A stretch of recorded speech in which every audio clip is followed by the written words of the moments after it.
മുന്നും പിന്നും നോക്കാതെ ചെന്നിത്തല തീപ്പന്തവുമായി ഇറങ്ങുകയാണ്. കൃത്യമായ സമയത്ത് തന്റെ പടയാളിയെ ഇറക്കിക്കൊണ്ടാണ് ചെന്നിത്തല ഇനി കളം നിറയാൻ പോകുന്നത്. ഇന്നിപ്പോൾ ഷാഫിയെ കൂടി വെട്ടാനുള്ള കരുനീക്കം CPM തുടങ്ങുമ്പോൾ അവരെ കൊണ്ട് മാത്രം നിലനിൽക്കുന്ന ഒരു പാർട്ടിയല്ല കോൺഗ്രസ് എന്ന് കാണിക്കാൻ കൂടി വേണ്ടിയാണ് അബിൻ വർക്കിയെ ഇറക്കുന്നത്. മാങ്കൂട്ടം യൂത്ത് കോൺഗ്രസിന്റെ പ്രസിഡന്റ് ആയിരുന്നപ്പോൾ ഒപ്പത്തിനൊപ്പം വോട്ട് നേടിക്കൊണ്ട് യൂത്ത് കോൺഗ്രസ് വൈസ് പ്രസിഡന്റായ നേതാവ് കൂടിയാണ് അബിൻ വർക്കി. OJ ജനീഷിന് സാമുദായിക സമവാക്യം കൊണ്ട് യൂത്ത് കോൺഗ്രസ് പ്രസിഡന്റ് സ്ഥാനത്തേക്ക് വഴിമാറി കൊടുക്കേണ്ടി വന്നുവെങ്കിലും അബിൻ വർക്കി സജീവ പ്രവർത്തകനായി തന്നെ തുടരുകയാണ്. ഒപ്പം ഹൈക്കമാൻഡ് ദേശീയ തലത്തിലേക്ക് ഈ യുവ നേതാവിനെ ഉയർത്തുകയും ചെയ്തു. ഇവിടെ അബിൻ വർക്കി ഏറ്റവും അധികം ചോദ്യങ്ങൾക്ക് ഉത്തരം മുട്ടേണ്ടി വന്നത് വയനാട് യൂത്ത് കോൺഗ്രസ് വെച്ച് നൽകുന്ന വീടെവിടെ എന്ന ചോദ്യത്തിനായിരുന്നു. എന്നാൽ അതിനുള്ള ഉത്തരം ഇന്നലെ youth Congress president OJ Janeesh നൽകി. ആവശ്യമായ ഭൂമി കിട്ടാത്തതിന്റെ കാലതാമസമാണെന്ന് വ്യക്തമായ ഉത്തരം നൽകിയതോടെ അബിൻ വർക്കിക്കും അത് ആശ്വാസമായി മാറുകയാണ് ഉണ്ടായത്. കോൺഗ്രസ് രാഷ്ട്രീയത്തിൽ യാതൊരു പ്രതിസന്ധിയുമില്ലെന്ന് യൂത്ത് കോൺഗ്രസ് ദേശീയ സെക്രട്ടറി അബിൻ വർക്കി ഇന്നലെ മാധ്യമങ്ങൾക്ക് മുന്നിൽ തുറന്നടിച്ചു. രാഹുൽ മാങ്കൂട്ടത്തിനെതിരെ ധാർമ്മികമായ നടപടികൾ എടുത്തിട്ടുണ്ട്.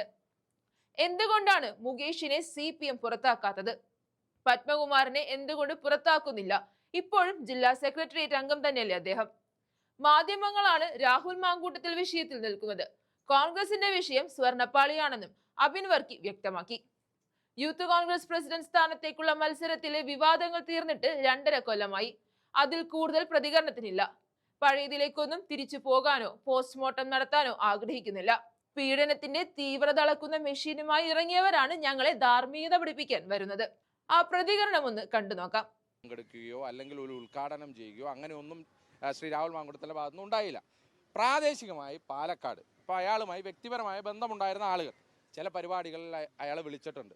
ആ പരിപാടികൾ വിളിച്ചപ്പോഴൊക്കെ തന്നെ കോൺഗ്രസ് നേതൃത്വത്തിൻ്റെ നിലപാട് വ്യക്തമാക്കിയതാണ്. എന്ന് പറഞ്ഞാൽ ഞങ്ങൾ ഒരാളെ പുറത്താക്കിയതാണ്. ആ പുറത്താക്കിയ നടപടിയിൽ നിന്നും പിന്നോട്ട് പോയിട്ടില്ല. അതുകൊണ്ട് തന്നെ ഔദ്യോഗികമായ ഒഫീഷ്യൽ പരിപാടികളിലൊന്നും പങ്കെടുപ്പിക്കാൻ സാധിക്കില്ല എന്നുള്ള KPCCയുടെ നിലപാട് വളരെ കൃത്യമായി പറഞ്ഞതാണ്. അപ്പം ഞങ്ങളൊരു പാർട്ടി എന്നുള്ള നിലയിൽ ഞങ്ങൾ എടുക്കാവുന്ന നടപടിക്രമങ്ങൾ മുഴുവൻ എടുത്തിട്ടുണ്ട്. നിങ്ങൾ ഈ നടപടി ഞാൻ ഇപ്പോഴും ചോദിക്കുന്നു, ഈ നിമിഷവും ചോദിക്കുന്നു, നിങ്ങൾ ഇവിടെ നിന്ന് പറയുന്നുണ്ട് മുകേഷ് രാജിവെക്കണമെന്നുള്ളത്. നിങ്ങൾ എന്തുകൊണ്ടാണ് ഇത് ഗോവിന്ദൻ മാസ്റ്ററോട് ചോദിക്കാത്തത്? നിങ്ങൾ എന്തുകൊണ്ടാണ് ഇത് ഈ കോഴിക്കോട് ജില്ലക്കാരനാണല്ലോ വസീഫ് DYFIയുടെ നേതാവ്? അല്ല ഞാൻ പറയട്ടെ അങ്ങനെയാണോ? അല്ല ഒരു സെക്കൻഡ് ഗോവിന്ദ മാഷ് പാർട്ടിയിൽ നിന്ന് പുറത്താക്കിയിട്ടുണ്ടോ? അല്ലെങ്കിൽ പാർട്ടിയിൽ നിന്ന് സസ്പെൻഡ് ചെയ്തിട്ടുണ്ടോ? അല്ല ഞാൻ പറയട്ടെ, എന്താണ് പാർലമെന്ററി പാർട്ടിയുടെ മെമ്പറാണോ? Parliamentary party മെമ്പറാണോ?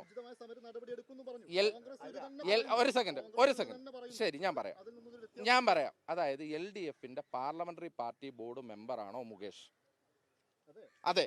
അവിടെ നിന്ന് പുറത്താക്കിയിട്ടുണ്ടോ? ഇല്ല. അപ്പൊ ഞങ്ങൾ പാർട്ടിയിൽ നിന്ന് സസ്പെൻഡ് ചെയ്തില്ലേ? ഞങ്ങൾ യൂത്ത് കോൺഗ്രസിന്റെ പ്രസിഡന്റ് സ്ഥാനത്ത് നിന്ന് മാറ്റിയില്ലേ? ഇതെന്താണ് നിങ്ങൾ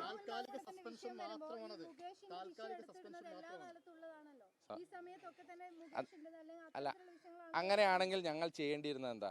മുകേഷിന്റെ വിഷയത്തിൽ പാർലമെന്ററി പാർട്ടിയിൽ നിന്ന് സസ്പെൻഡ് ചെയ്തിട്ടില്ല, പാർട്ടി നടപടി എടുത്തിട്ടില്ല. ഞങ്ങൾക്ക് ആ വിഷയം എടുത്തിടണമെന്നുണ്ടെങ്കിൽ ഞങ്ങളും അതേ പ്രവൃത്തി തന്നെയല്ലായിരുന്നോ ചെയ്യേണ്ടത്? പക്ഷെ ഞങ്ങൾ അതല്ലല്ലോ ചെയ്തത്. ഞങ്ങൾ പറയുന്നത് എപ്പോഴാണ്? ഞങ്ങൾ ഒരു ആക്ഷൻ എടുത്തു കഴിഞ്ഞിട്ടാണ്. എന്ന് പറഞ്ഞാൽ സസ്പെൻഷൻ നടപടിക്രമങ്ങൾ പൂർത്തിയാക്കി പാർലമെന്ററി പാർട്ടിയിൽ നിന്ന് മാറ്റി നിർത്തി യൂത്ത് കോൺഗ്രസിന്റെ സംസ്ഥാന അധ്യക്ഷ പദത്തിൽ നിന്ന് മാറ്റി നിർത്തിയിട്ടാണ് ഞങ്ങൾ CPMന്റെ ധാർമ്മികതയെ ചോദ്യം ചെയ്യുന്നത്. ആ ധാർമ്മികതയെ ഞങ്ങൾ ചോദ്യം ചെയ്യും. അതിനെന്താ സംശയമുള്ളത്? അല്ല നിങ്ങൾ ഇപ്പോഴും പറയുന്നത് തെറ്റാണ്. ഞങ്ങൾ എപ്പോഴാണ് മുകേഷിന്റെ കാര്യം ചോദ്യം ചെയ്യുന്നത്? ഞങ്ങൾ ഒരു വ്യക്തിക്കെതിരെ 3 തരത്തിൽ നടപടി എടുത്തതിന് ശേഷമാണ് മുകേഷിന്റെ കാര്യത്തിൽ CPM ധാർമ്മികത പുലർത്തിയിട്ടില്ല എന്ന് പറയുന്നത്. അതിന്റെ ധാർമ്മികതമായ എല്ലാവിധ അവകാശങ്ങളും ഞങ്ങൾക്കുണ്ടെന്ന്. ഞങ്ങളൊരു പാർട്ടിയുടെ MLAക്കെതിരെ എടുക്കാൻ പറ്റുന്ന എല്ലാ നടപടിക്രമങ്ങളും എടുത്തു. അതായത് 3 തരത്തിൽ നടപടിയെടുത്തു. എന്നിട്ട് ഞങ്ങളെ ധാർമ്മികതയുടെ ക്ലാസ് പഠിപ്പിക്കാൻ വരുന്ന ഈ പീഡനം അളക്കുന്ന മെഷീനുള്ള പാർട്ടിക്കാരുടെ അടുത്ത് അവരുടെ ധാർമ്മികതയുടെ ക്ലാസ് കേട്ട് ഞങ്ങൾ ഇരിക്കണോ? അത് നടക്കില്ല എന്നുള്ളതാണ്. അങ്ങനെയല്ല, അങ്ങനെയും ഞാൻ പറഞ്ഞിട്ടില്ല. ഞാൻ പറഞ്ഞത് എന്താണ്? ഇന്ന് മുൻകൂർ ജാമ്യാപേക്ഷ പരിഗണിക്കുന്നു. രണ്ടാമത്തെ പരാതി ഞങ്ങൾ DGPക്ക് കൈമാറി.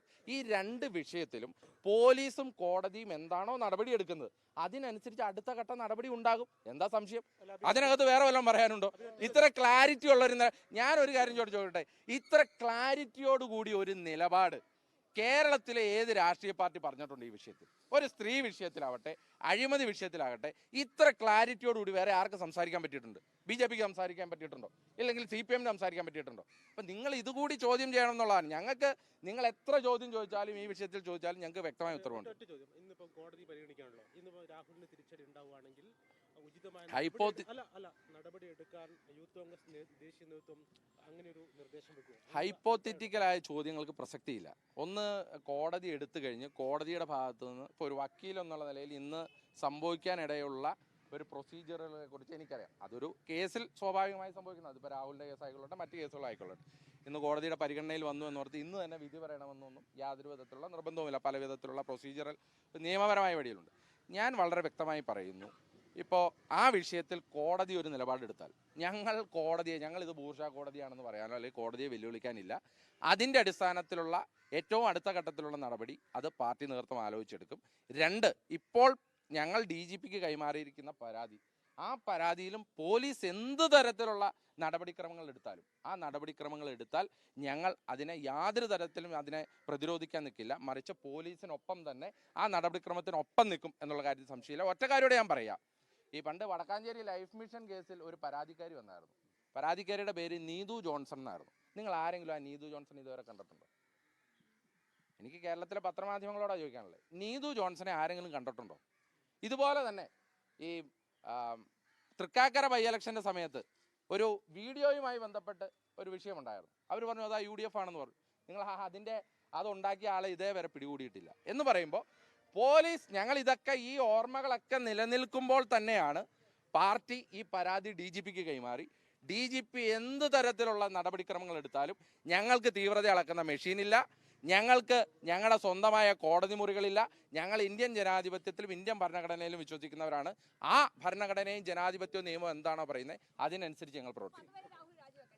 അല്ല, രാഹുൽ രാജിവെക്കണോ ഇല്ലോ എന്നുള്ള അതിപ്പോൾ കോടതിയുടെ ഒരു വിധി വരാൻ നിൽക്കുന്ന കോടതിയുടെ പരിഗണനയിലെ ഒരു വിഷയം.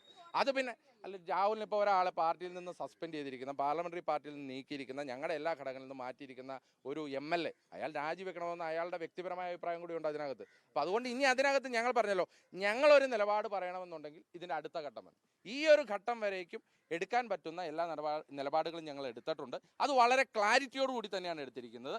പിന്നെ ഈ വിഷയം കൊണ്ടൊക്കെ ഇതുങ്ങളെ കൂട്ടിച്ചേർത്തേക്കാം, ഈ വിഷയം കൊണ്ടൊക്കെ സ്വർണ്ണക്കൊള്ള അങ്ങ് മറയ്ക്കാമെന്ന് ഏതെങ്കിലും അമ്പലം വിഴുങ്ങികൾ തീരുമാനിച്ചാൽ അതൊന്നും കേരളത്തിൽ നടക്കാൻ പോകുന്നില്ല. ഒന്ന് ആലോചിച്ച്, ശബരിമല അയ്യപ്പൻ്റെ ഇത് കേൾക്കാനാണ് ഈ കേരളത്തിലെ പത്രക്കാരും ഇപ്പം ചില പത്രക്കാർ, എല്ലാവരെയും ഞാൻ പറയുന്നില്ല കേട്ടോ, ചില പത്രക്കാർക്കും താല്പര്യമില്ല. കാരണം എന്താ, ശബരിമല അയ്യപ്പൻ്റെ സ്വർണം കട്ട അമ്പലം വിഴുങ്ങികൾ കേരളം ഭരിക്കുമ്പോൾ അവരോട് ചോദ്യം ചോദിക്കാൻ പറ്റുന്നില്ല എന്ന് പറഞ്ഞാൽ, ശബരിമല അയ്യപ്പൻ്റെ സ്വർണം കട്ട അമ്പലക്കള്ളന്മാരായ 2 CPMകാർ ജയിലിൽ കിടന്നിട്ട് അവരെ ഇതുവരെ പാർട്ടിയുടെ പ്രാഥമിക അംഗത്വത്തിൽ നിന്ന് പുറത്താക്കിയിട്ടില്ല എന്ന് പറഞ്ഞാൽ ഒന്നും വേണ്ട.